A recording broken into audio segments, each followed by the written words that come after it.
Hey, what's up, guys? This is Team Hard Life Captain Alberto Zertuche, and right here I've got the Abu Garcia lever drag that I am attaching that braid to the spool straight, and this is how I do the knot. And you'll see me wrap the braid around the arbor about 8 to 10 times, and then I'm going to do a uni knot to close it out.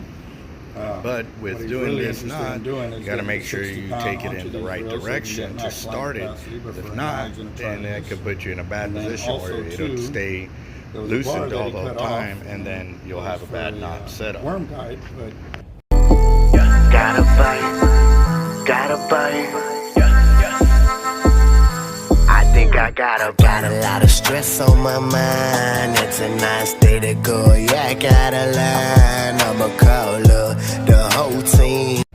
Alright, the good thing about having a secondary camera sitting way above me when I'm spooling these reels and tying all these knots, it allows me to give another perspective on the way I'm doing my things here at the shop, because when tying knots to the spool or spooling a reel, all the behind the scenes deals that y'all miss because I have the camera pointed at me instead of right up close with the reel.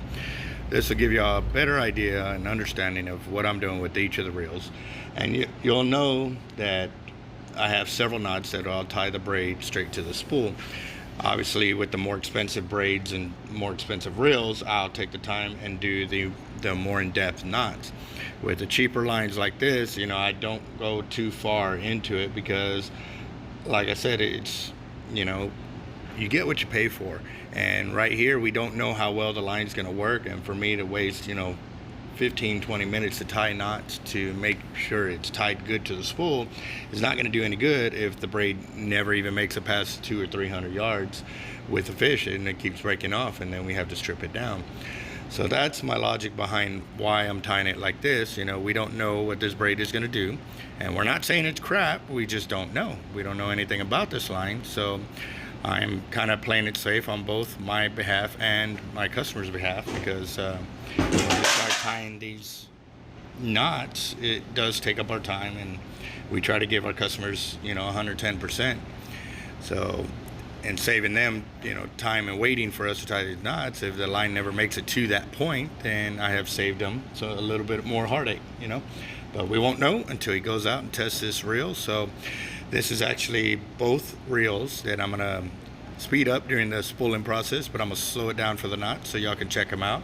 And I even do some super close-ups, so stay tuned, guys. This is gonna be a very different video than what I'm normally used to doing for y'all, but I'm gonna try experimenting a little more and get y'all some better angles and views on the knots and so forth. So stay tuned.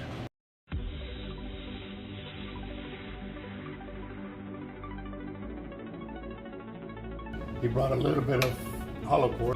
What I'm going to do is I'm going to insert the hollow core right here, as I would do monofilament. And I'm going to go in about 18 to 20 inches. And it ain't going to hurt nothing if you go further than that.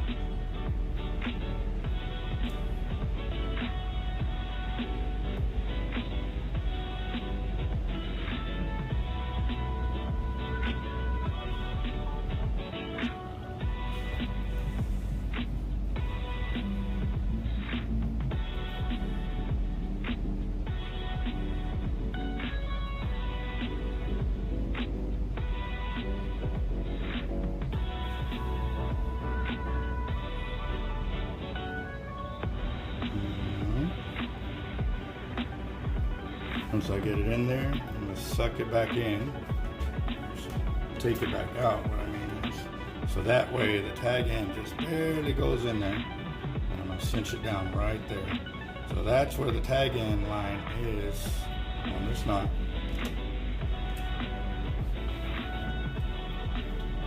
And now I got to lock it in.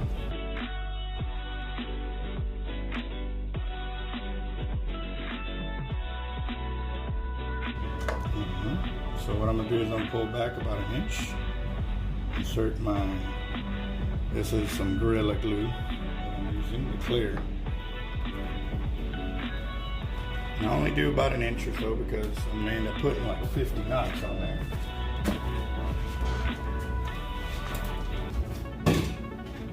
And I've got some leftover Power Pro, and this is like 15-pound test or something like that, which is more than enough to hold this knot together. What I'll do is I'm gonna start with the half hitch. And the way I set up this half hitch is to make the tag lines go toward where I'm going to do my closeout.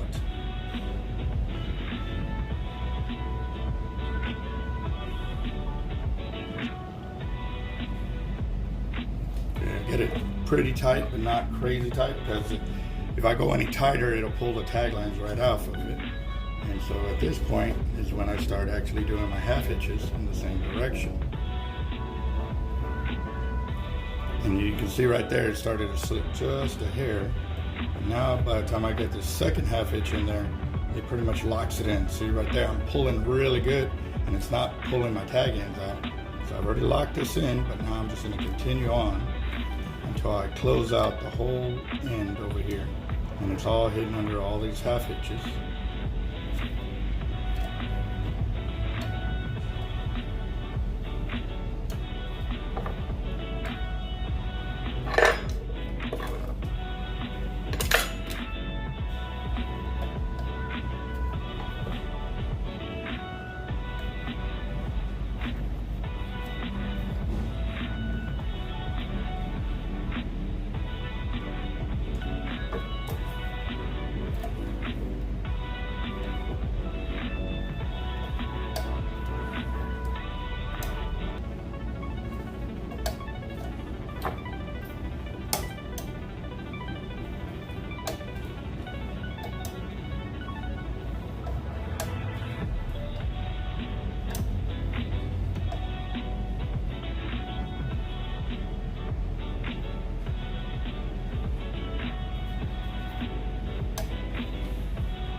So now that I've gone and I've covered up the whole tag end and all the flared ends, what I'm gonna do is what they call a closeout.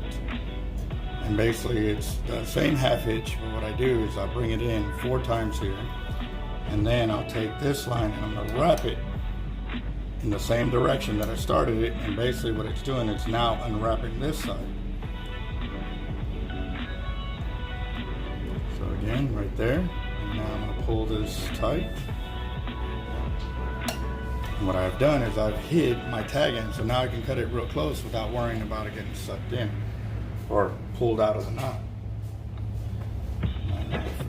My scissors are right here. So there you go. Make sure. And that's a pretty clean knot right there. Jeff, you got a lighter?